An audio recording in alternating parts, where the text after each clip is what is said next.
To get a Slack QR code, typically used for inviting users to join a workspace, follow these steps. Open Slack. Log in. Open the Slack app or go to the Slack website and log into your workspace.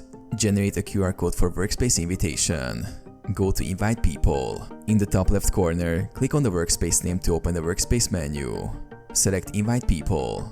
From the drop-down menu, click Invite People. Copy invitation link.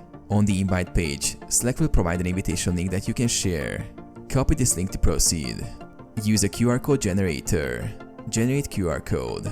Use an external QR code generator to create a QR code. Paste the copied Slack invite link into the generator, and it will create a QR code. Download QR code. Once the QR code is generated, download it as an image file. Share the QR code. You can now print or share the QR code electronically. When someone scans the QR code, they will be directed to your Slack workspace invitation page, where they can join.